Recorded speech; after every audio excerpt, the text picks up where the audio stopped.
بغداد، 7 يوليو تموز عام 2020. تشييع جنازة هشام الهاشمي. في اليوم السابق قتل هشام رمياً بالرصاص أمام باب منزله. كان هشام مستشاراً لعدد من رؤساء وزراء العراق في شؤون مكافحة الإرهاب. كانت آراؤه ووجهات نظره محل احترام في جميع أنحاء العالم. وهو صوت وطني حر، تعب وعرض نفسه للخطر وخسر حياته حقيقة من أجل أن يوصل المعلومة الحقيقية وأن يقول الكلمة الصادقة. كان هشام يتحدث عن عراق مستقل غير طائفي. His death made me very sad because he was one of the good guys. الاحتجاجات العنيفة في الشوارع والتفشي الوبائي لفيروس كورونا يمزقان العراق اليوم. ومع انسحاب القوات الأمريكية يبرهن موت هشام أن القوة الحقيقية الآن في أيدي الفصائل الطائفية في العراق. قتل الدكتور هشام هي رسالة طبعاً سيئة، ورسالة للكل أنه مستقبل البلد غير جيد، وقد ننحدر بشكل أو آخر إلى سلطة هذه المجاميع. هذا الفيلم يسعى إلى حل لغز جريمة قتل هشام. نحقق في المشتبه فيه من محتملين، ونكشف كيف أن موت رجل واحد هو بمثابة تنبيه للخطر الذي يحدق بمستقبل العراق.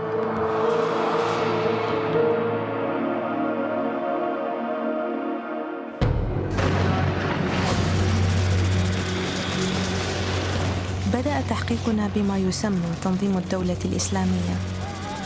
في مارس آذار عام 2020 اعتبر التنظيم ظهور فيروس كورونا في العراق تدخلاً إلهياً. طواغيت هذا الزمان وأشياعهم وأتباعهم ومنتخبيهم وعبيدهم وجنودهم ومطاياهم عذاباً من عنده. بعد هزيمة ما يسمى بالخلافة عام 2017 فر العديد من مقاتلي تنظيم الدولة إلى جبال حمرين في شمال العراق. واليوم وفقاً للاستخبارات العراقية هنالك قرابة 5,000 منهم لا يزالون طلقاء، وربما نحو 5,000 من المتعاطفين معهم أيضاً.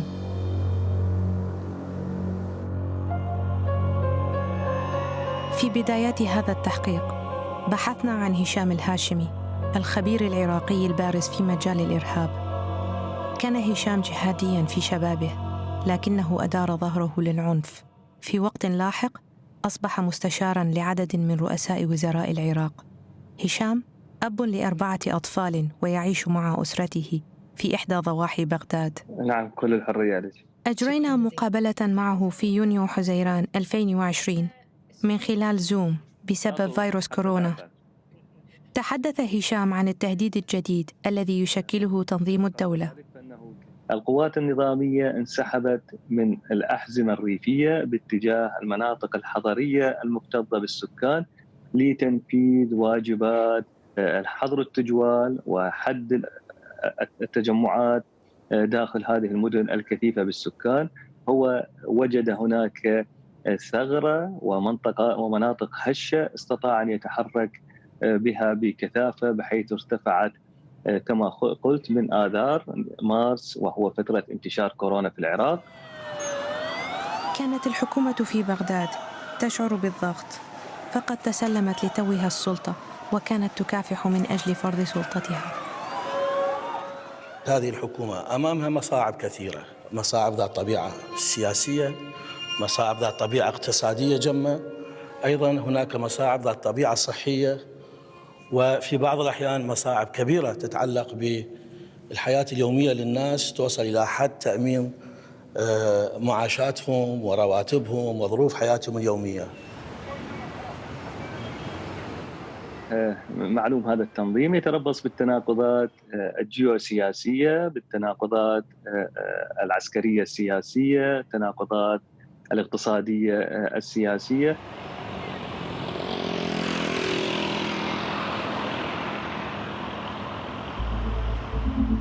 تسبب الوباء في تقييد حركة قوات الأمن العراقية عند نقاط التفتيش بدلاً من محاربة تنظيم الدولة. عليكم السلام. ولك شلونك؟ حوالك شلون صحة؟ يا اهلا وسهلا، يا مرحبا. يعرفون اليوم الساعة 7 ملأت الجوال، ليش تطلع؟ أي واحد سير يم المحافظ والله تشرد بالمستشفى، ايش طالع؟ ليش طالع بالماطور؟ ليش طالع؟ شلوني باشا؟ شلوني؟ اهلا وسهلا باشا. في يونيو حزيران تمكنا من التصوير في المستشفى الوحيد الذي يستقبل حالات كورونا في كركوك. وقتها صار الجنود أنفسهم يسقطون ضحية للفيروس. والله هو معسكر بيت 600 واحد، يعني طب مطعم سوية، نطلع من المطعم نطب، نقعد الصبح رياضة تعداد يجمعونا، تعرف عسكر، فأكيد لابد أخذت من ملامسة من واحد يعني انصابت.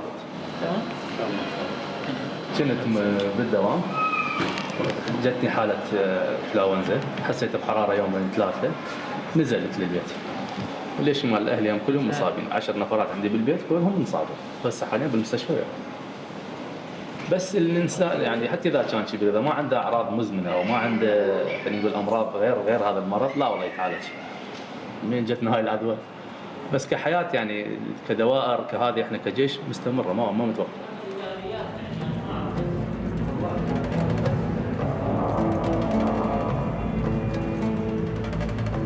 الجيش أراد أن يثبت لنا أن كوفيد لم يمنعهم من إعلان الحرب على تنظيم الدولة.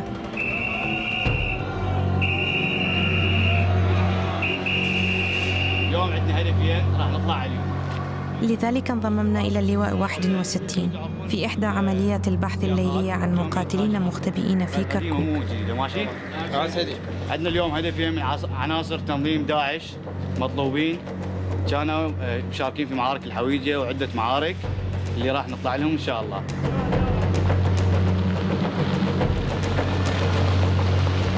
القائد أحمد يعتقد بأن المشتبه بهما ينتميان إلى خلايا نائمة تابعة لتنظيم الدولة ويختبئان في المدينة. احنا الآن باشرنا اتجاه الهدفين من نفس الأب والأم من منطقة دوميس.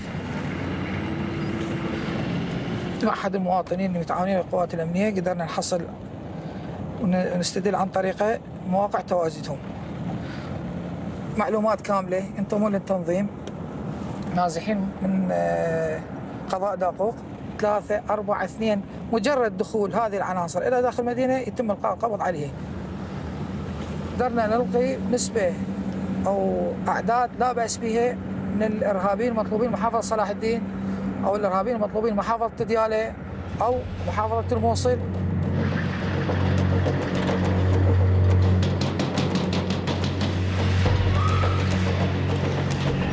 خلال فترة وجودنا معهم اعتقل الجنود 4 من المشتبه في انتمائهم للتنظيم ومن بينهم الأخوان.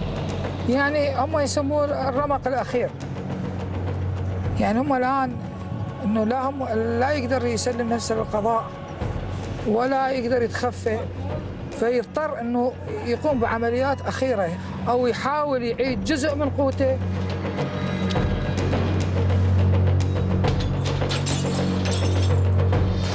بس أسولف وياه؟ أنت سولف وياه؟ يا ولد يما يا خيي يا ولدوني يلا خلى يا ولدوني صح خلاص اروح وياه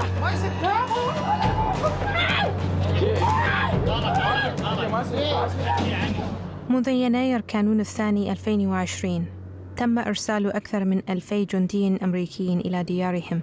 Coalition troops have departed Al-Qaim. Today, Kirkuk, we will depart Mosul and Habaniya base, Takadam base. بالنسبة لهشام هذا عامل آخر يفسر عودة تنظيم الدولة. هذا الانسحاب حقيقة حجم وحيد حتى منتصف آيار ماي عملياتهم العسكرية، سواء كان على مستوى سلاح الجو أو العمليات الخاصة أو تقديم الاستشارات الاستخباراتية للقوات العراقية. وبالتالي لاحظنا صعود كيرف العمليات لهذا التنظيم صعودا واضحا، حتى بلغت في أحد أسابيع نهاية نيسان 64 عملية في أسبوع واحد، وهذا يعتبر ذروة ما بلغته هذه التنظيمات.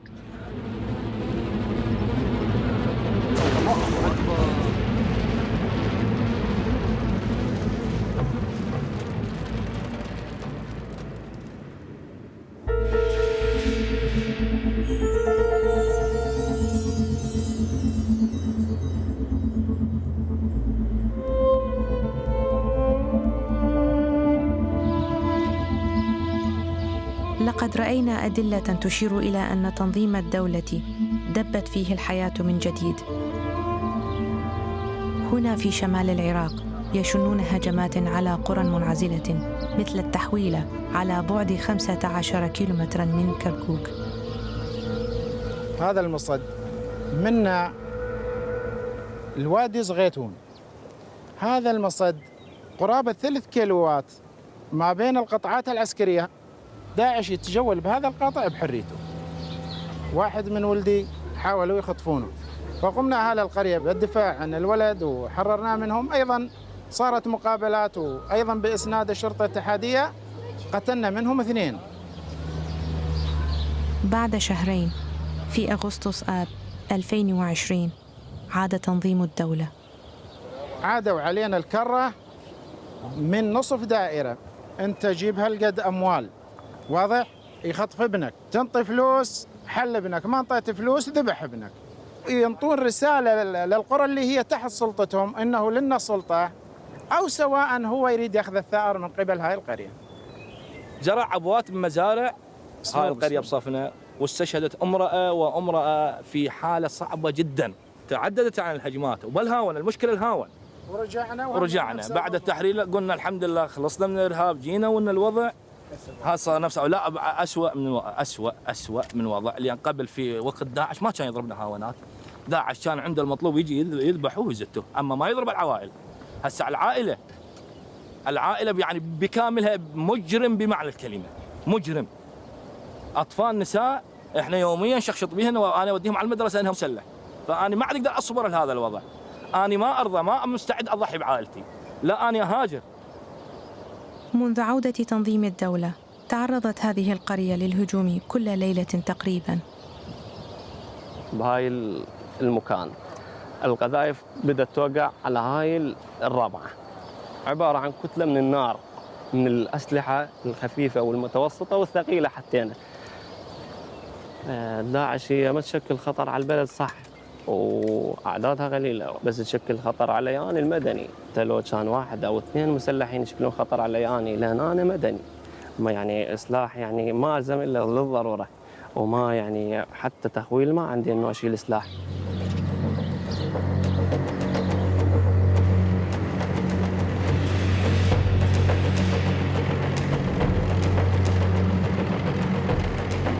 أنا راح أروح أباشر هناك في الولد، راح آخذ يمين قوة ليث.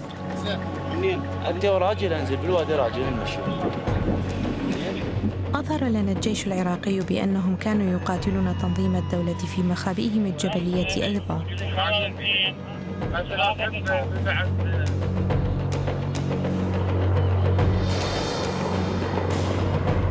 رافقنا إحدى فرق النخبة لمكافحة الإرهاب لدى شروعها في تنفيذ عملية كبيرة تستمر 3 أيام.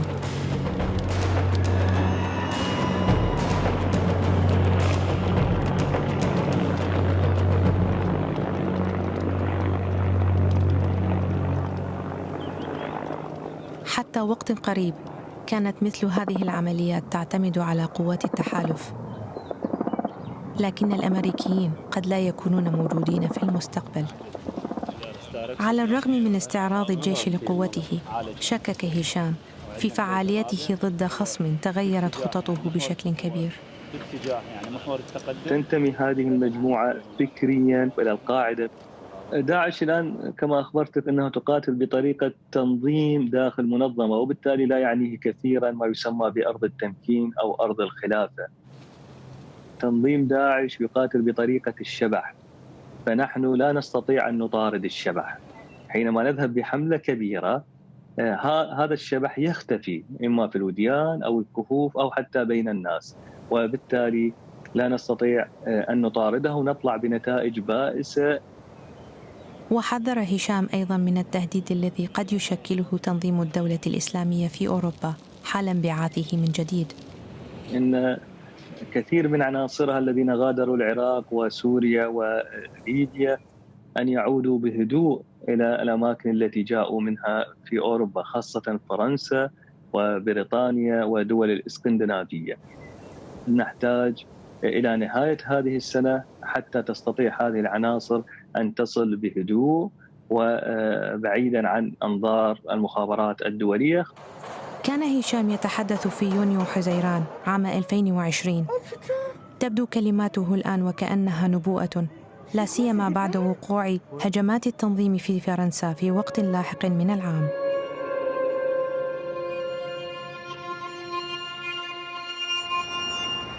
بعد 3 أسابيع من مقابلتنا هشام سمعنا بأنه قتل. كانت الأخبار صادمة، ولكنها لم تكن مفاجئة تماماً. نشرت الحكومة لقطات مصورة للقتل التقطتها كاميرا أمنية على سطح منزل هشام. تتوقف سيارة هشام أمام منزله. يطلق مسلح ملثم 4 رصاصات تخترق نافذة السيارة. يهرب المسلح على متن دراجة نارية. 3 من أطفال هشام ال4 يركضون إلى سيارته بينما يتم إخراج جثمان والدهم وجره عبر مدخل البيت. كان هشام لا يزال على قيد الحياة، لكنه توفي في المستشفى متأثراً بجراحه.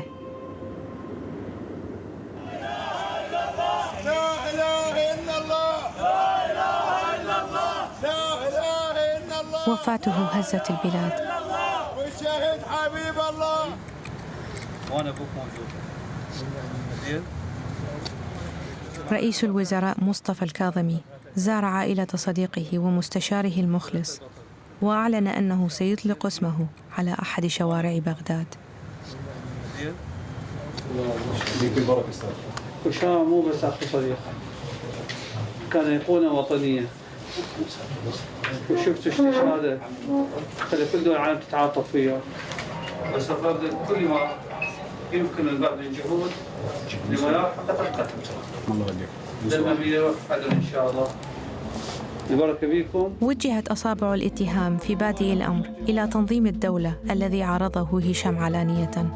هشام كان هناك تهديد عام من قبل داعش. لدينا معلومات استخباراتية مؤكدة أنه تمكن من تفكيك 7 من أهم الشبكات الخاصة بتنظيم داعش. بعد قتله مباشرة نشر بيان على الإنترنت بدا وكأنه من تنظيم الدولة.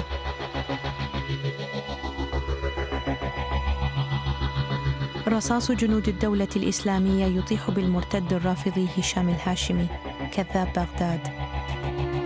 لكن تنظيم الدولة نفى إصدار أي بيان وصدقهم الأمريكيون.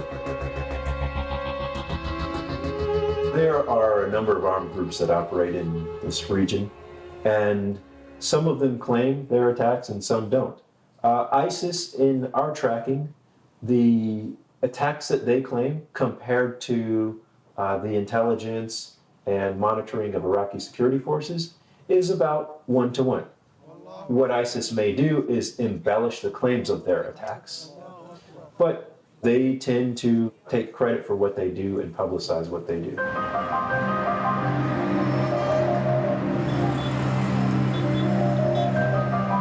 إذا لم تكن الدولة الإسلامية مسؤولة عن مقتل هشام، فمن قتله؟ خلق هشام لنفسه عداوة من قبل جماعات شبه عسكرية في الطرف الآخر من الخط الطائفي الفاصل في العراق، الميليشيات الشيعية. تشكلت الميليشيات الشيعية في عام 2014 لمحاربة تنظيم الدولة، وانضمت إلى صفوف القوات الحكومية وقوات التحالف في الحرب. بحلول الوقت الذي هزم فيه تنظيم الدولة في عام 2017 دمج العديد من تلك الميليشيات في الأجهزة الأمنية الرسمية، لكن البعض وبدعم من إيران ظلوا خارج سيطرة الحكومة العراقية.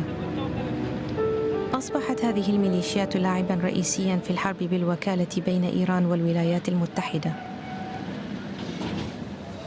There are other groups who have burrowed their way into different aspects of the society here, and it's a challenge. And it's a challenge that Dr. Hisham talked about. لا يستطيع أن يتحرك في بغداد بطمأنينة بحيث تعجز القوات الأمنية أولاً عن تفتيش عجلات هذا الفصيل، وأيضاً أن تمنعه من نصب منصات لإطلاق الصواريخ. نفس هذا الفصيل لديه الكثير من هذه الحركات والتوجهات. بعد أسابيع فقط من مقتل هشام، وقعت سلسلة من الاغتيالات السياسية في مدينة البصرة الجنوبية.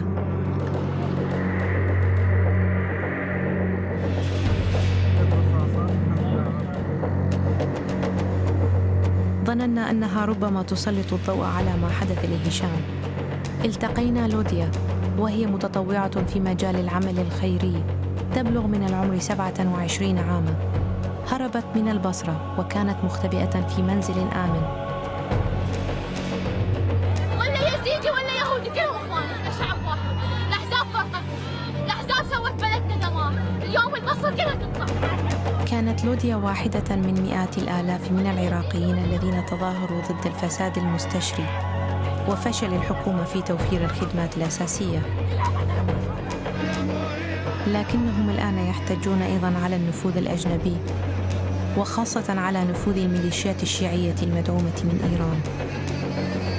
في السابق لم يجرؤ هؤلاء المسلمون الشيعة على التظاهر ضد طهران، لكن الشيعة صاروا يتظاهرون ضد نفوذ طهران في بلادهم. هو جاء لإزاحة وساندهم هشام. تسميه عميل، وساعة تسميه جوكر، وساعة تسميه مندس، وساعة تسميه مخرب. فكان التحريض بالبداية عن يعني عن هذه الطريقة، والدخول صفحات وهمية على حساباتي الشخصية. يمكن أفكارنا اللي كنا نطرحها أو أصواتنا اللي كنا نطالب بها كانت تشكل خطر على بعض الميليشيات اللي مسيطرة على العراق أو بالبصرة. خلينا نحكي بالتحديد، البصرة هي عبارة عن بؤرة للميليشيات. لهذا السبب حاولوا يسكتونا بالتهديدات.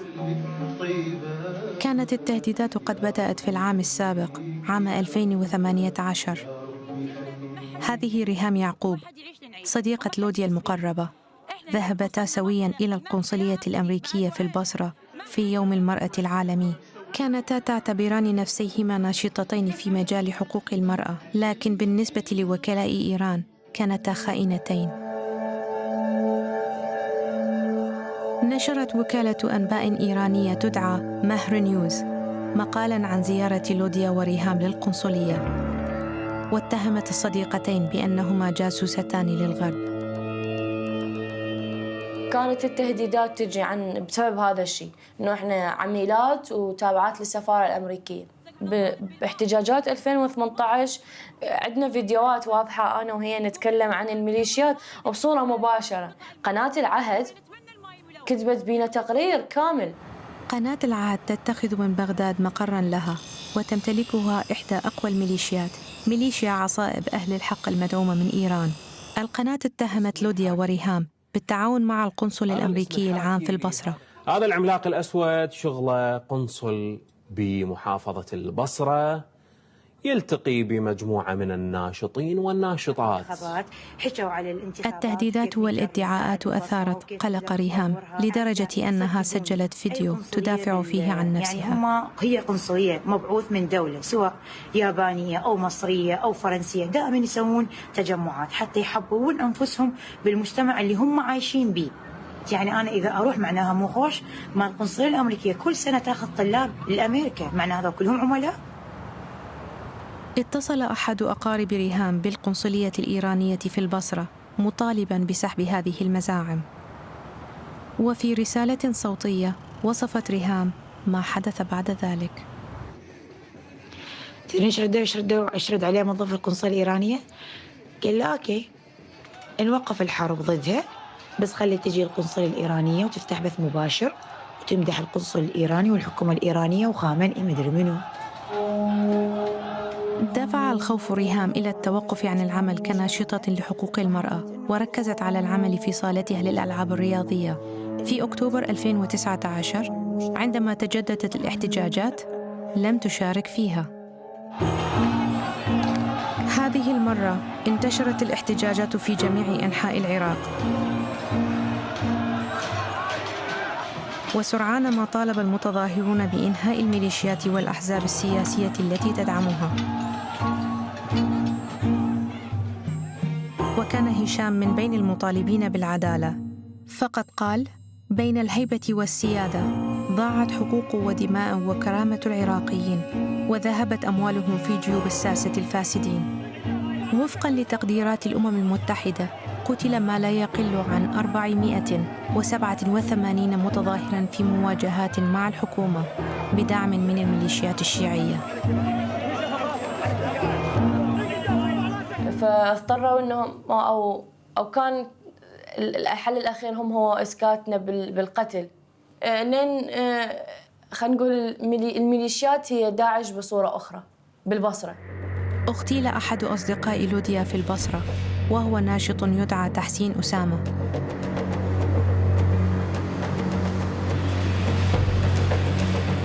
في طريقها إلى جنازته تعرضت لوديا للهجوم. أثناء خروجي من المنزل سيارة مجهولة الأرقام يستقلوها 4 أشخاص.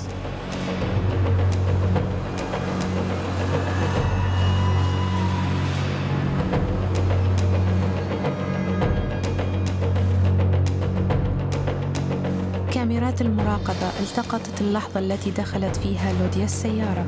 حاولوا يغتالوني، أطلقوا النار علي.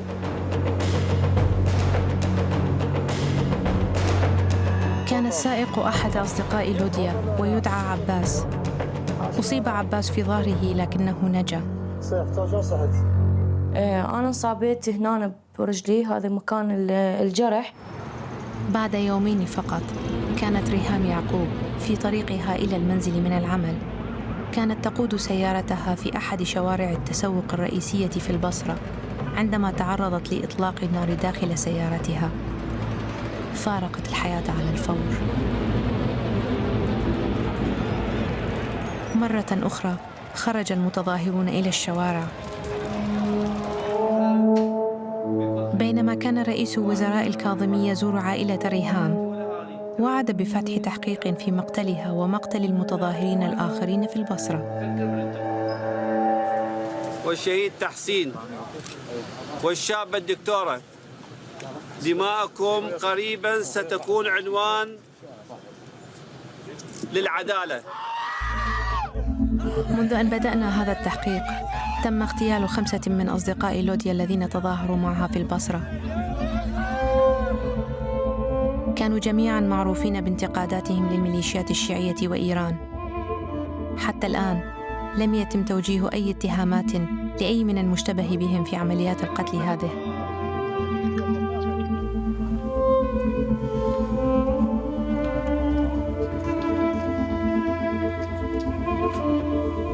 اجالكم الولد، كل شيء لا تقول له احنا عندنا هنا ولد جاي ننتظره راح يجي علينا.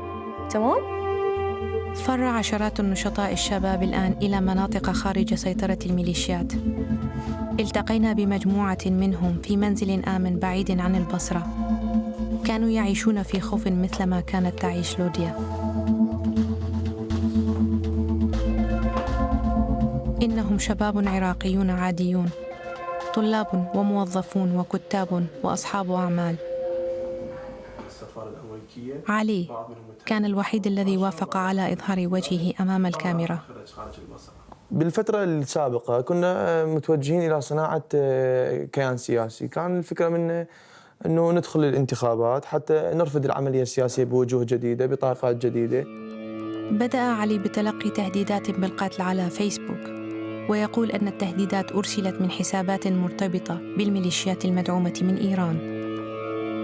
يعني بحسب حكم علاقاتنا يعني أصدقاء غيرهم، فأبلغون إنه أسماءكم مطلوب الوقت الحالي انتم لازم تتركون المحافظه، لانه ما في حال ما تركت المحافظه ما ممكن حتى الاجهزه الامنيه توفر لكم حمايه.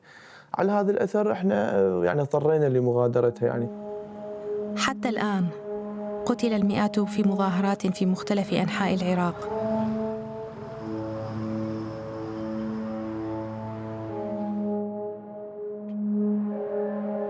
لقد أصبحت عمليات القتل والتهديدات أكثر منهجية.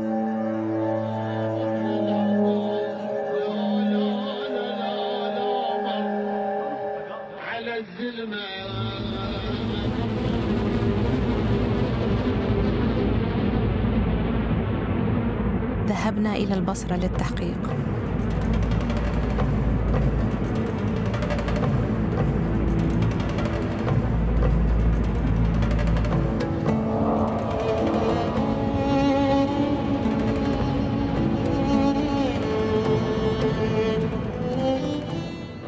المدينة هي بوابة العراق إلى الخليج، كما أنها تشكل أهمية كبيرة لمحاولات إيران الالتفاف على العقوبات التي فرضتها عليها الولايات المتحدة.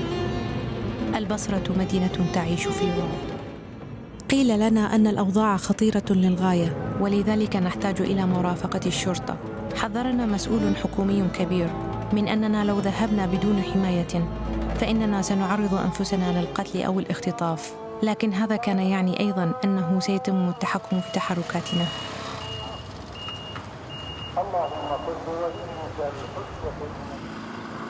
استطعنا في صباح اليوم التالي أن نفلت من شرطة الحراسة وتوجهنا إلى ساحة البصرة الرئيسية. هذا هو المكان الذي اعتاد علي ولوديا التظاهر فيه، جنباً إلى جنب مع مئات المتظاهرين الآخرين الذين أصبحوا الآن خائفين جداً من المجيء إلى هنا. إنها تبدو وكأنها مدينة أشباح يسكنها النشطاء الذين فقدوا حياتهم، مثل سارة طالب، وهي صديقة أخرى للوديا، لكن لم يغادر الجميع.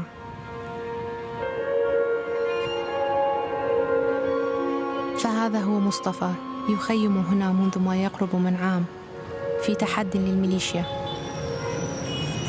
سيارات مظللة تفتر بعد، تصور بينا بالساحة، تصور الشخص بينا، تهديدات جاي توصل للساحة وللناشطين. الميليشيات معروفة من سياراتها بدون أرقام مظلل، والكواتم والقناع اللثام والزيهم الأسود، يعني معروفة من 2007 هم كانوا يشتغلون صك بالعراقيين. أنا ما أخاف، لأن الحرية أقوى من كل شيء. أنا جاي أخذ حريتي وجاي أطالب حريتي وجاي أنتقد الجهة الفلانية جاي تقتلني، هي الفصائل جاي تقتلني، جاي أنتقدها وجاي أحاسبها وأوقفها على حدها، لأن هاي أرضي مو أرضهم، أرضي هاي العراق مالتنا. أثناء وجودنا في البصرة اتصل بنا مسؤول أمني كبير، قال إن لديه معلومات مهمة. كان ظهوره معنا يشكل خطراً كبيراً عليه، لكنه كان مستعداً للتحدث عبر الهاتف. أخبرنا أولاً عن قوة الميليشيات. هم مو بس كتلوا ريهام، همينة كتلوا ناس دناكين. هذول الميليشيات عندهم نفوذ كلش قوي بالدولة. وفقاً للمسؤول، كانت الميليشيات تتلقى مساعدة حتى من قوات الأمن العراقية. أحياناً تجينا أوامر بإلقاء القبض على واحد من الميليشيات، لما نوصل البيت يكونوا منطينا باص وهو يفلت قبل ما نوصل. طبعاً هاي الحالة تصير لما نريد نلقي القبض على واحد من الميليشيات مثل بدر، ثار الله وأي أحد من الميليشيات. ثم صرح المسؤول بادعاء مخيف كنا قد سمعنا تقارير مقلقة عنه. أقول لك ترى قوام القتل كلها تجي من إيران.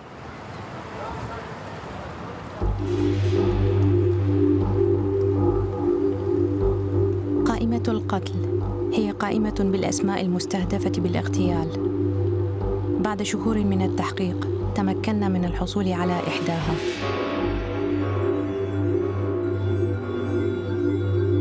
وتضم القائمة أسماء 35 رجلاً من 9 مدن عراقية مختلفة.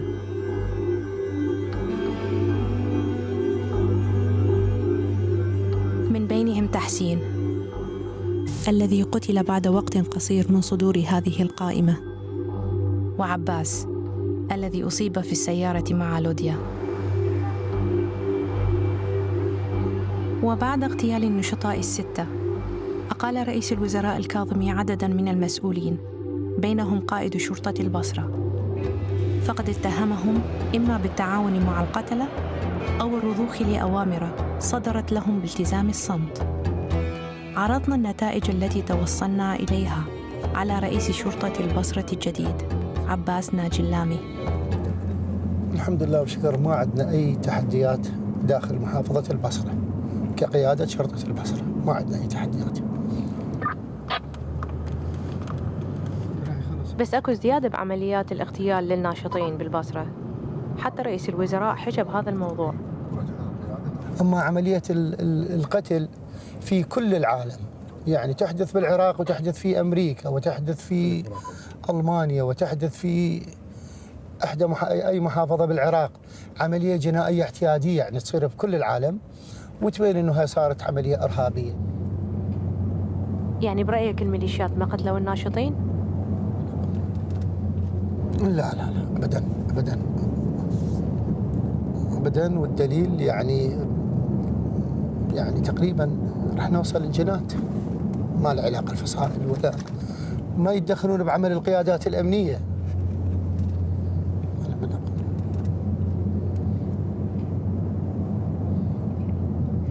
وليش الفصائل تقتل الناشط؟ يعني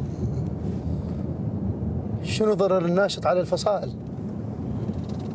الأحزاب أو الفصائل اللي ذكرت أولاً هم جزء من العملية السياسية بالبلد وجزء من القوات الأمنية من البلد، فمن غير الممكن أن قوات أمنية تقتل أبنائها. المتظاهرين خبرونا أنهم تهددوا عن طريق الميليشيات، أنت سمعت بهذا الشيء؟ والله يعني شوف هذا الكلام غريب، أول مرة أسمعه. يعني ما حد طرق لنا موضوع أنه هو مهدد.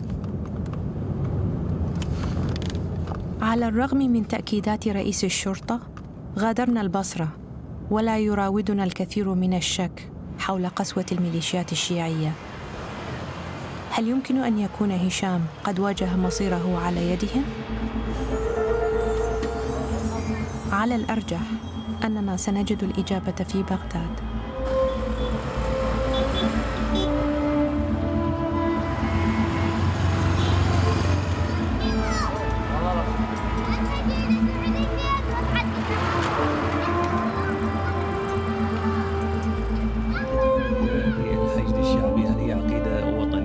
كانت علاقة هشام بالميليشيات الشيعية معقدة. العقيدة هي عقيدة قتالية وطنية، خلاصة الموضوع أنه في الماضي كان يحظى بدعم أبو مهدي المهندس، أحد مؤسسي كتائب حزب الله العراقي، أقوى ميليشيات في البلاد، وكذلك الجنرال الإيراني صاحب النفوذ قاسم سليماني. هشام كان على المستوى الشخصي كان يحس نفسه نوعاً ما مؤمن من أغلب قيادات الفصائل. ينطوه بعض الإشارات أنه أنت خفف أو انسحب أو سافر، وجرت وياه عدة مرات هذا القضية أنه هو ترك وسافر لأن كان الوضع خارج عن السيطرة. وكان أبو مهدي المهندس يحبه ويقدره، وقلت بالحرف الواحد أنه إحنا راح نكون احنا انت لا تخاف من عندنا، انت راح تكون دائما تحت حمايتنا وماكو اي اشكال عليك، لكن احنا نخاف عليك من الزعاطيط. ومع بزوغ فجر عام 2020 كان كل شيء على وشك التغيير. Breaking news from the Middle East, where a U.S. drone strike killed one of Iran's most powerful military leaders overnight. The targeted killing of Major General Qasem Soleimani inside Iraq is a dramatic escalation in the confrontation between the U.S. and Iran. كما قتل أبو مهدي المهندس الذي كان يوفر الحماية لهشام في غارة بطائرة بدون طيار. تسبب مقتل الاثنين في إحداث صدمة عبر منطقة الشرق الأوسط. بعد مقتلهم أولاً فقدت السيطرة بشكل كامل فكان صعب على هاي المجاميع أن لا تثأر. وبعد أيام ردت الميليشيا الشيعية وهاجمت أهدافاً أمريكية حقيقية أو مفترضة. There are no Americans on these convoys. They are Iraqi trucks driven by Iraqi drivers, and it's an Iraqi business. وفقط أردت أن أذكر مشاهديكم أنه لا يوجد شيء. Gotta go. طيب يبدو أننا الآن نستمع إلى غارة الآن على ما يبدو نسمع أصوات الغارات، والعقيد مايلز كاجنز حقيقة غادر الموقع الآن. خلال الشهور الأخيرة تبدلت نظرة هشام للأمور. بدأ يعتبر تنظيم الدولة واحداً فقط من التهديدات التي تواجه العراق المستقل، وبدأ التحقيق في التسلسل القيادي للميليشيات الشيعية. ناقش النتائج التي توصل إليها مع علي، وهذا ليس اسمه الحقيقي، وهو موظف حكومي في مكتب رئيس الوزراء. عمل الهاشمي على تفكيك الجماعات المسلحة الشيعية، وعمل على هيكلتها وإعداد يعني كشف هاي القيادات والجماعات ومصادر تمويلها. في مطلع 2020 بات هناك آخرون يتحدون سلطة الميليشيات الشيعية. بعد يومين من غارة الطائرة بدون طيار، صوت أعضاء البرلمان العراقي على مشروع قرار يقضي بطرد القوات الأمريكية من العراق. رغم الضغوط التي مورست على النواب للتصويت بالموافقة، قاطع التصويت قرابة نصفهم، وجميعهم من السنة، من بين هؤلاء فيصل العيساوي النائب عن محافظة الأنبار. نعم، يعني حقيقة أكثر من قضية غالباً من تنطرح قضية حساسة تحاول بعض الأطراف أن تستخدم طريقة التهديد لبعض النواب أو القوى السياسية لضرورة الرضوخ لقرار معين. ومن ضمن هاي المواقف هي يوم التصويت على إخراج قوات التحالف من العراق.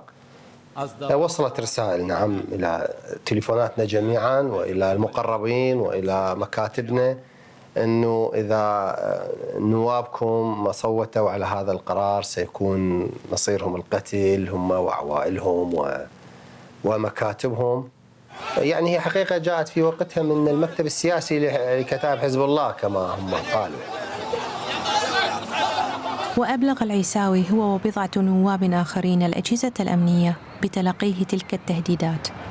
اللجنة الأمنية قدمت تقرير بأن هذه الأرقام هي أرقام شبه وهمية، ولم تستطع الأجهزة المختصة أن تحدد هوية الفاعلين، وأنه ربما هذه تكون مفبركة من بعض الأطراف.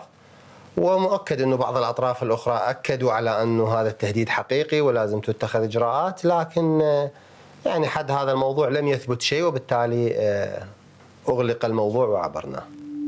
في معركة السيطرة على العراق، وكلاء إيران يريدون خروج الولايات المتحدة، لذلك يعارضون سياسيين كالعيساوي الذي يرغب أن تبقى قوات التحالف، ليس فقط لمحاربة تنظيم الدولة، وإنما أيضاً لمواجهة تدخلات إيران والميليشيات المدعومة من قبلها. لكن داعش عدو واضح، العراقيين جميعاً يحاربوه، العالم كله يعلن محاربته إليه، وبالتالي هو ما له أي صفة مقبولة لدى المواطنين ولا لدى المؤسسات ولا لدى الشارع العراقي ولا المجتمع الدولي، وبالتالي يسهل القضاء عليه وإن كان يشكل خطر حقيقي. لكن الميليشيات ستستمر، أو هذه المجموعات ستستمر بإضعاف الدولة ومؤسساتها وأمنها واستقرارها وهيبتها، ربما لا يقل خطورة وإقلاقا لنا من الإرهاب داعش أو غير داعش.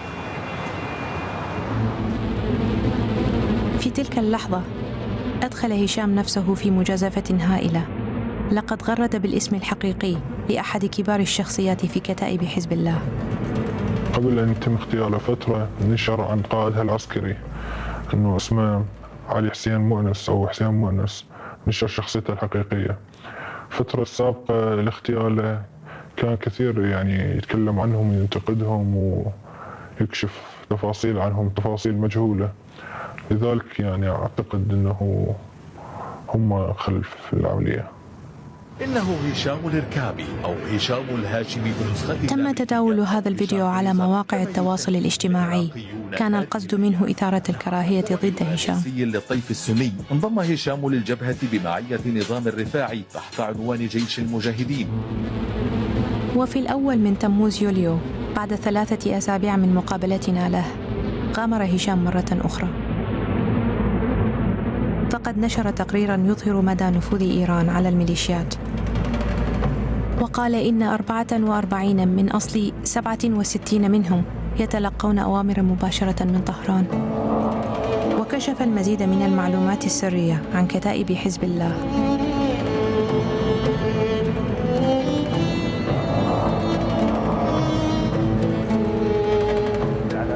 وبعد 5 أيام انتقد هشام الميليشيات الشيعية مرة أخرى حينما تقوم السفارة الأمريكية بحماية نفسها، وهي بعثة دبلوماسية بمعنى أنها وصلت إلى حالة العجز من وعود القوات الأمنية العراقية التي توعدت بحماية المنشآت الدبلوماسية وأيضا منشآت التحالف الدولي في بغداد.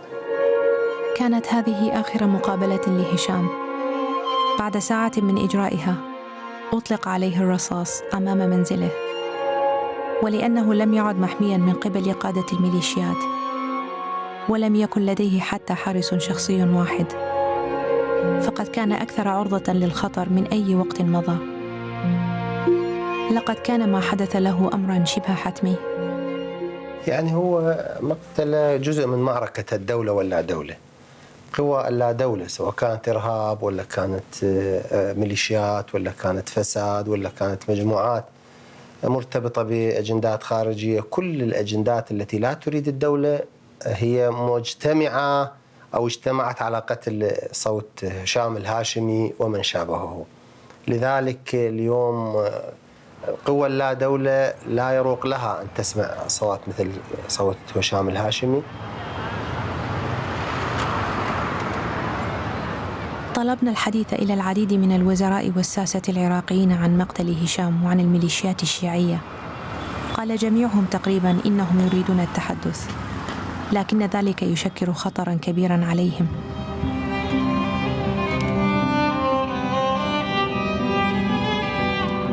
لكن أخيراً حدث تقدم مفاجئ. التقينا بشخص على دراية بتفاصيل التحقيق في مقتل هشام. أقنعه أحد كبار أعضاء الحكومة بالتحدث إلينا، ولحمايته قمنا بتغيير اسمه وصوته. من اللي قتله؟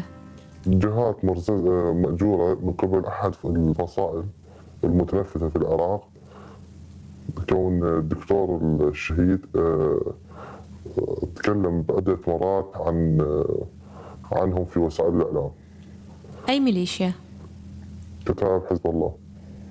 في الأسابيع التي تلت مقتل هشام اعتقل 3 من المشتبه بهم.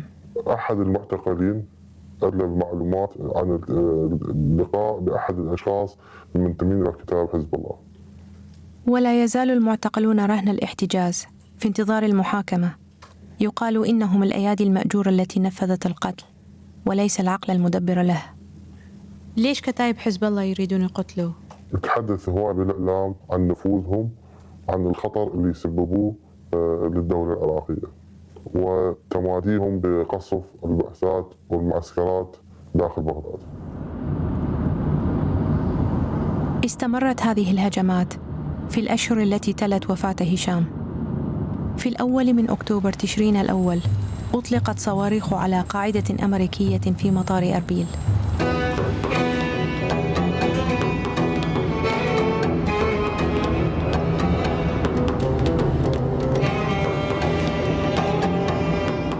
تسيطر على المنطقة ميليشيا محلية وهي اللواء 30. أجرينا مقابلة نادرة مع أحد قادتها. أطلعنا القائد على مكان إطلاق الصواريخ، لكنه نفى أن تكون مجموعته مسؤولة، وزعم أن الهجوم ربما كان من تنفيذ الأمريكيين. حافظ، نتوقع أن حتى الجهة الأمريكية متورطة في هذا الشيء كي تكون أن هذه المنطقة غير آمنة، حتى يكون له موطئ قدم هنا. محتمل. لا يستبعد هذا الاحتمال، لأن هناك أكثر من مطالبة من قبل الأمريكان بخروج قوات الحشد الشعبي. الحشد الشعبي تنظيم يضم ميليشيات كاللواء 30، وهم جزء من القوات الرسمية للحكومة العراقية التي يكنون لها الولاء. يعني هم يقولون أن هذا الحشد تابع لإيران، نحن نقول لا، نحن حشد تابعين للحكومة العراقية. الحشد لا يحل، ولا يستطيع أي قوة أن تحل الحشد.